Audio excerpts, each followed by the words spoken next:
ચલો વિદ્યાર્થી મિત્રો, આપણે સ્વામી વિવેકાનંદ શાળા વિકાસ સંકુલ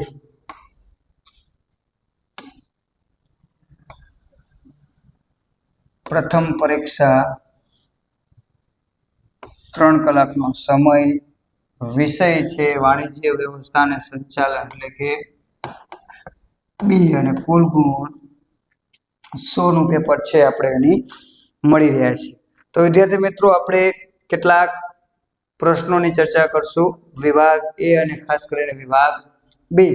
અને એ સિવાય વિદ્યાર્થી મિત્રો, આની અંદર જે પ્રશ્નો પૂછાયેલા છે એ પ્રશ્નને પણ આપણે ધ્યાનમાં રાખશું, કારણ કે આપણી પરીક્ષાની અંદર અથવા તો આપણે ક્યાંક ને ક્યાંક આગળ પ્રશ્ન કામમાં બોર્ડમાં આવે એ રીતનો આપણે પ્રયત્ન કરશું. તો આપણે વિભાગ એ ના પ્રશ્નો અને વિભાગ બી ના પ્રશ્નોની ચર્ચા કરશું. તો અન્ય વ્યક્તિઓ પાસેથી કામ લેવાની કળાને શું કહે છે? અન્ય વ્યક્તિઓ પાસેથી કામ લેવાની કળાને શું કહે છે? આયોજન, સંચાલન, દોરવણી અને સંકલન. તો જવાબમાં શું આવશે? સંચાલન. જવાબમાં શું આવશે? સંચાલન. અન્ય વ્યક્તિ પાસેથી કામ લેવું એ કળા છે, એ સંચાલનમાં આવે છે. વૈજ્ઞાનિક સંચાલન વિચારધારાના પ્રણેતા કોણ છે? કોની વાત કરી છે? કે વૈજ્ઞાનિક સંચાલન વિચારધારાના પ્રણેતા. આધુનિક સંચાલનની વાત નથી, વૈજ્ઞાનિક સંચાલન વિચારધારા છે તો ફ્રેડરિક ટેલર આવશે. અને આધુનિક સંચાલનના પિતા તરીકે પૂછે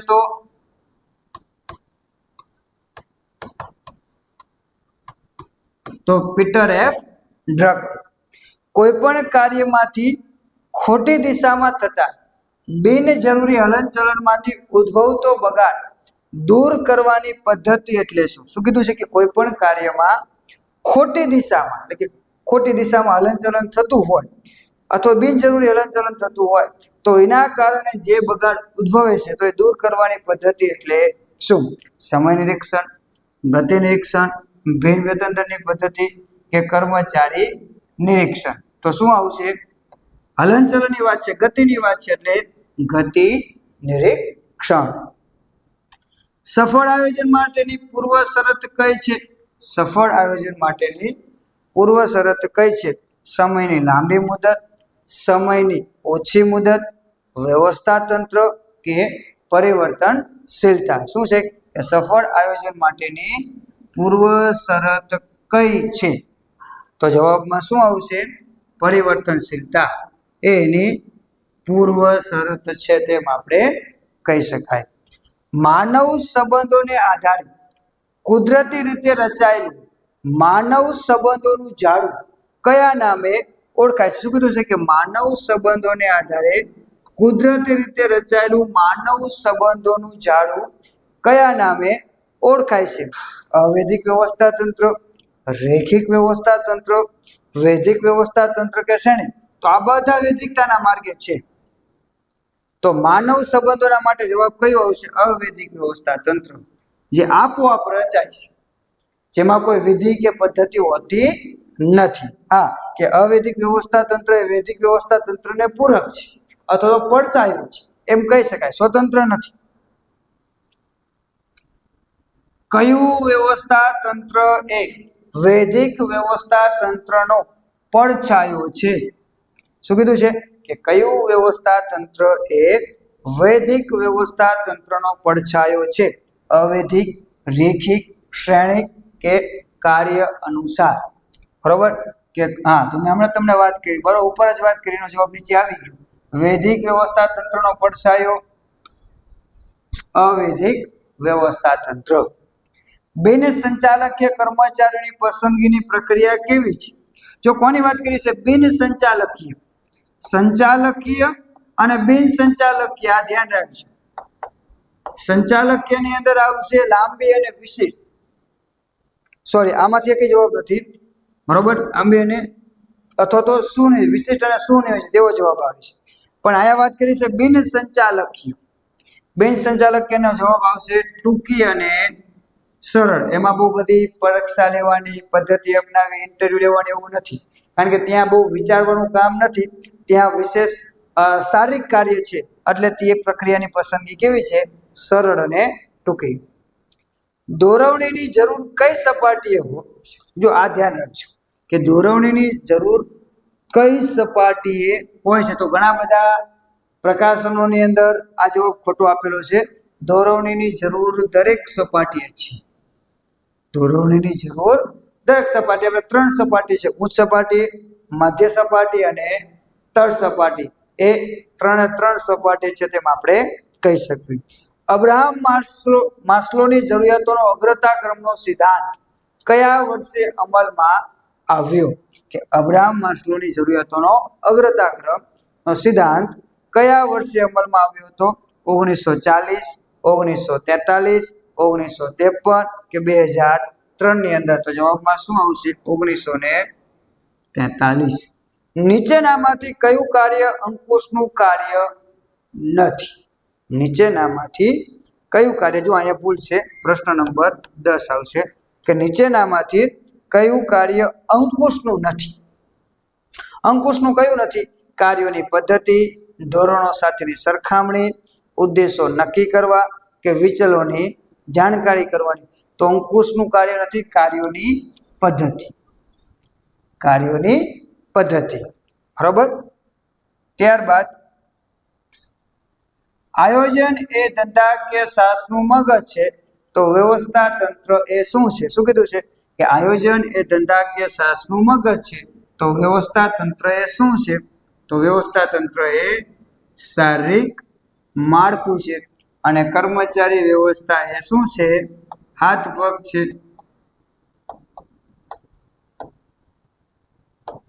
યાદ રાખજો. તમે તમારા માણસોને સાચવો, તમારા માણસો બાકીનું બધું જ સાચવી લેશે. આ વિધાન કોણે કહ્યું હતું? કે તમે તમારા માણસોને સાચવો, તમારા માણસો બાકીનું બધું જ સાચવી લેશે. આ વિધાન કોણે કીધું?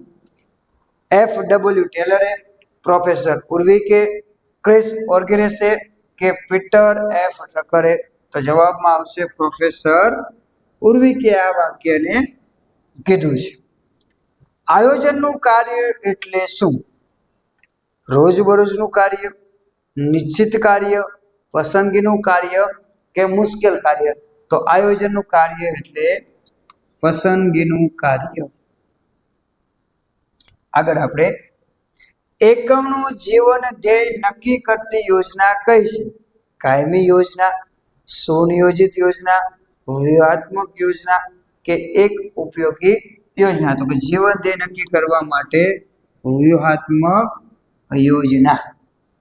જે એકમોમાં સમગ્ર સત્તા ઉચ્ચ સંચાલકો પાસે કેન્દ્રિત હોય તો તેને કયા નામે ઓળખવામાં આવે છે? કે ઉચ્ચ સત્તા કોઈ વ્યક્તિના હાથમાં હોય કે વ્યક્તિ પાસે હોય તો એને આપણે કયા નામથી ઓળખી શકાય? વિકેન્દ્રીકરણ, કેન્દ્રીકરણ, વિમૂળીકરણ કે ધ્રુવીકરણ? તો આ બે શબ્દો તો આપણે પરિચિત છે જ નહીં. વિકેન્દ્રીકરણ કાં તો કેન્દ્રીકરણ. હવે સત્તા જ્યારે એક વ્યક્તિ સાથે કેન્દ્રિત થઈ છે તો કેન્દ્રીકરણ, અને સત્તાની વહેંચણી થઈ છે તો વિકેન્દ્રીકરણ. ઉમેદવારનો સ્વભાવ, આત્મવિશ્વાસ, વલણ તથા ટેવ કઈ કસોટી દ્વારા જાણી શકાય છે? કે ઉમેદવારનો સ્વભાવ, ઉમેદવારનો આત્મવિશ્વાસ, વલણ, ટેવ કઈ કસોટી દ્વારા જાણી શકાય છે? બુદ્ધિ કસોટી દ્વારા, અભિરુચિ કસોટી દ્વારા, મનોવૈજ્ઞાનિક કસોટી દ્વારા કે ધંધાકીય? એનો સ્વભાવ કેવો છે, એનો આત્મવિશ્વાસ કેવો છે, એનું વલણ કેવું છે, ટેવ છે, તેના માટે મનોવૈજ્ઞાનિક કસોટી જરૂર છે. ધંધાકીય બાબતો માટે કોઈ જાણવું છે, ધંધાકીય કસોટી છે. એને કામ પ્રત્યેનો અભિરુચિ કેવી છે, રસ કેવો છે, અને એમાં નિર્ણય શક્તિ, તર્ક શક્તિ, વિચાર શક્તિ, તો એના માટે બુદ્ધિ કસોટી. બરાબર. માનવ સંસાધન સંચાલનનું મુખ્ય કાર્ય કયું છે? માનવ સંસાધન સંચાલનનું મુખ્ય કાર્ય કયું છે?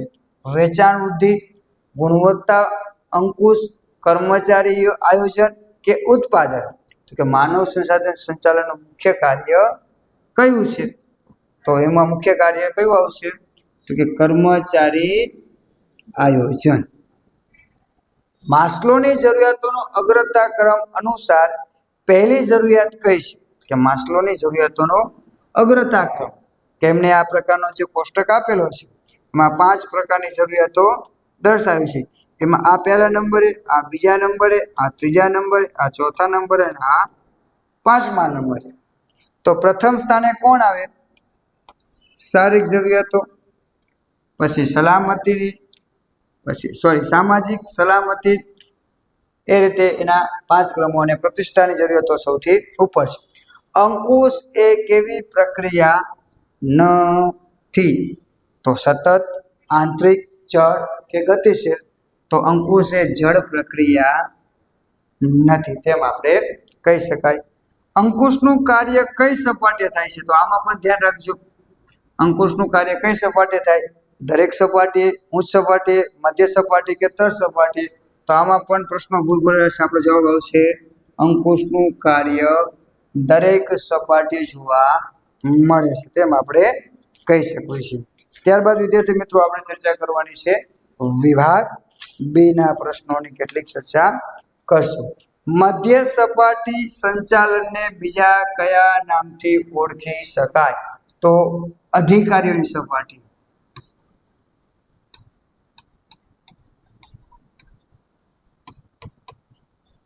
અધિકારીઓની સપાટી. કાર્યકારી યોજના એટલે શું?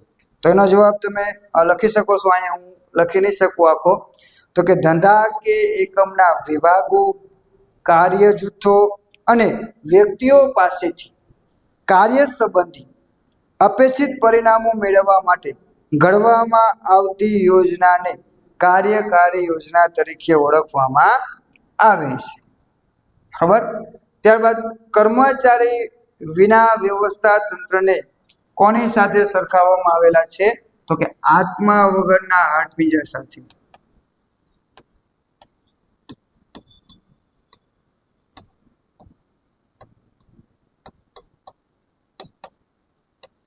આત્મા વગરના હાડપિંજર સાથે સરખાવવામાં આવેલા છે.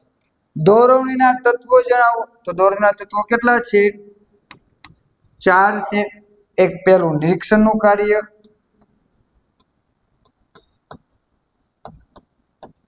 બીજું છે અભિપ્રેરણનું કાર્ય, ત્રીજું છે નેતૃત્વ અને ચોથું છે માહિતી સંચાર.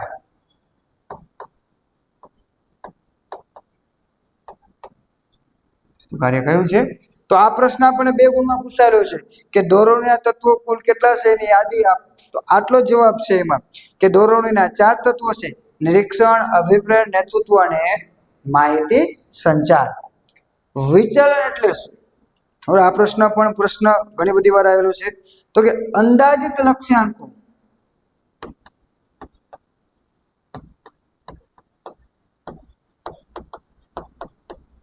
અને વાસ્તવિક લક્ષ્યાંક, વાસ્તવિક પરિણામ વચ્ચેનો જે તફાવત છે એ વિચલન. બરોબર. અંદાજિત લક્ષ્યાંક જે આપણે રાખ્યા હતા એ અને વાસ્તવિક પરિણામ આપણને જે મળ્યા એ 2 વચ્ચે જો તફાવત છે તો એ વિચલન છે, તેમ આપણે કહી શકાય. હુકમની એક વાક્યતા એટલે શું? તો કે ઉપરી અધિકારી દ્વારા કોઈ પણ કાર્યને સિદ્ધ કરવા માટે ઉપરી અધિકારી દ્વારા એક અધિકારી દ્વારા જે હુકમ આપવામાં આવતા હોય તો એને આપણે હુકમની એક વાક્યતા કહી શકાય. વ્યવસ્થા તંત્ર એટલે શું? તો કે સત્તા અને જવાબદારીની યોગ્ય વહેંચણી કરતું માળખું, એટલે આપણે એને શું કહેશું? વ્યવસ્થા તંત્ર તરીકે ઓળખવામાં આવે છે. તો કે વ્યવસ્થા તંત્ર વિશે પણ આપણને ઘણી બધી વાર પ્રશ્ન પૂછાયેલો છે, તેમ આપણે જોઈ શકાય છે. ત્યારબાદ કર્મચારીઓની પસંદગી માટે લેવાતી કસોટીઓના નામ જણાવો. તો આપણે અગાઉ જ આ જ પ્રશ્નનો જવાબ આપણને MCQ માંથી મળી જાય છે. તો આપણે અર્થશાસ્ત્રમાં હતું પણ આવું ના હોય છે. 2 માં પણ કર્મચારીની પસંદગી માટે લેવાતી કસોટીના નામ જણાવો. તો આપણને આવી ગયા બુદ્ધિ કસોટી, અભિરુચિ કસોટી, મનોવૈજ્ઞાનિક કસોટી અને ધંધાકીય કસોટી. આ 4 કસોટી લેવામાં આવે છે, એનો જવાબ છે. બરાબર છે. તો આમ પ્રશ્નની અંદર જ આપણને ક્યાંક જવાબ મળે છે, પણ થોડુંક જોતું રહેવું પડે, મગજની દ્રષ્ટિએ આપણે થોડુંક વિચારવું. સલામતીની જરૂરિયાતોમાં શેનો સમાવેશ થાય છે? સલામતીની જરૂરિયાતોમાં શેનો સમાવેશ થાય છે? તો કે શારીરિક સલામતી, બરોબર છે કે શારીરિક સલામતી, ત્યારબાદ પગારની નિયમિતતા, જોખમ સામે રક્ષણની સલામતી. તો આવી સલામતીનો સમાવેશ આપણે કહી શકાય. નોકરીની સલામતી એ પણ આની અંદર આવી શકે છે. સંચાલન પ્રક્રિયાનું છેલ્લું સોપાન, પ્રથમ સોપાન આયોજન અને છેલ્લું અથવા તો અંતિમ, તો એના માટે આવશે અંકુશ. બરોબર, ગમે તે આપણને પ્રશ્ન પૂછાય આપણને આવડવું જોઈએ. તો એ હતા આપણા વિભાગ બી. વિભાગ સી ના પ્રશ્નો જોઈ શકો છો આપણે. તો કુલ 17 પ્રશ્નો આપેલા છે, એમાંથી 13 પ્રશ્નો લખવાના છે. 26 ગુણનો આપણો વિભાગ છે. તેમાં પ્રશ્નો જોઈ શકો છો કે તાલીમ ખર્ચાળ છે, પરંતુ તેની ગેરહાજરી વધુ ખર્ચાળ છે, વિધાન સમજાવો. સંચાલનની ઉચ્ચ સપાટીએ કોનો કોનો સમાવેશ થાય છે? જનરલ મેનેજર છે, એમડી છે, સંચાલક મંડળ છે, સીએસઓ છે. તો આ બધાનો સમાવેશ આપણે એમાં કરવી છે. આયોજન ખર્ચાળ છે. શા માટે? શ્રેણિક વ્યવસ્થા તંત્રની માત્ર આકૃતિ દોરવાની છે. બરાબર, શું કીધું છે? માત્ર આકૃતિ દોરો. તો એના 2 ગુણ છે. માહિતી સંચારની પદ્ધતિઓમાં દ્રશ્ય અને શ્રાવ્ય સાધન નામ આપો. એકદમ સહેલું, દ્રશ્ય અને શ્રાવ્ય. ટેલિવિઝન છે, ટેલિફોન છે, મોબાઈલ છે, બરોબર છે, વિડીયો કેસેટ છે. આ દ્રશ્ય અને શ્રાવ્ય જોઈ પણ શકાય અને સાંભળી પણ શકાય. ઉત્તરદાયિત્વ એટલે શું? ઉદાહરણ આપે સમજાવો. બરોબર છે કે ભાઈ એકાઉન્ટન્ટ તરીકે છે, કોઈ સપાટીને આપે છે, ઉદાહરણ લઈ શકાય.